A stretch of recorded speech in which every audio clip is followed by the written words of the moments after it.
समस्त को मोर शुभेच्छा शुभकामना। समस्त सामाजिक अधिकार अर्थनैतिक अधिकार हनन न हो समस्ते क्यों भाव में सार्वभौमत्व सहित प्रगति करंतु। देशर प्रधानमंत्री राज्यर मुख्यमंत्री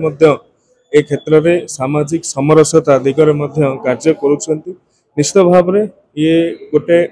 सामाजिक अभ्युत्थान घटिले ही भारत वर्ष ओडिशा राज्य रजक महासंघ मु स्वागत करे कहीं 2 वर्ष है ओडिशा महासंघ स्टार्ट है समस्त को जोड़िया प्रयास कर विभिन्न क्षेत्र में थिबा रजक माने पॉलिटिक्स आरंभ करे इंजीनियर के साइंटिस्ट के डॉक्टर समस्ते एकजुट होती चिंता कर युवपीढ़ी माने उचित शिक्षा किपरि पाई परिबे युवपीढ़ी दक्षता किपरि हेई पारियो ता दिगरे काम करूचंती जे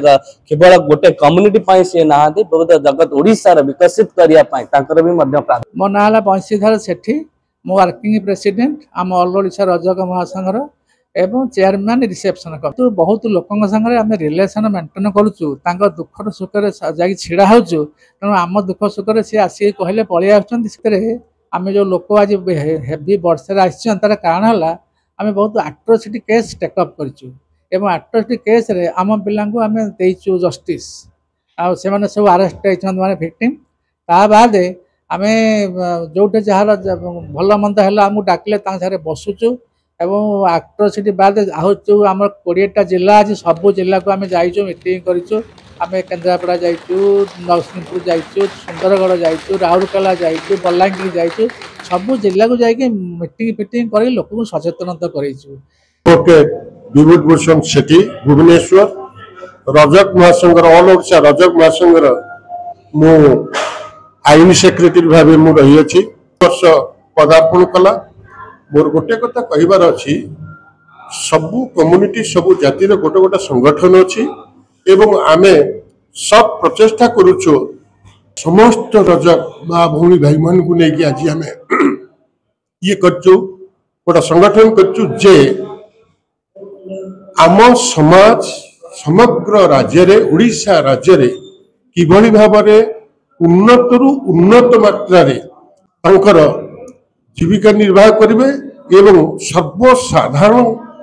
भितर से किभली मान्यता पाइबे सबु क्षेत्र पर आम जारी रखीचु। यह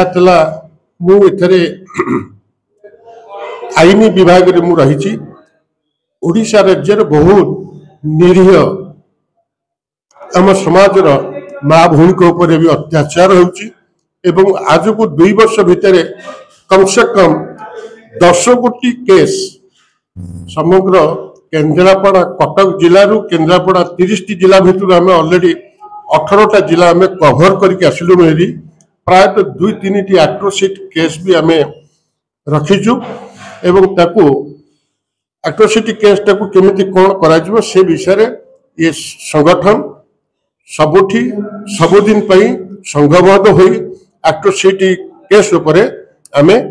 संघर्ष करने को जारी रखीचु। बैठक रजक महासंघर आम रजक महासंघर जो माने मंत्री एमएलए एठी दलगत निर्विशेष ये हूँ रजक महासंघ ये रजक महासंघर सुविधा असुविधा एवं भविष्य रे कौटी कौन असुविधा होची तांकु सुरक्षा देबा एवं सरकार संविधान ले जहाँ जहाँ अच्छी आमर माने संघर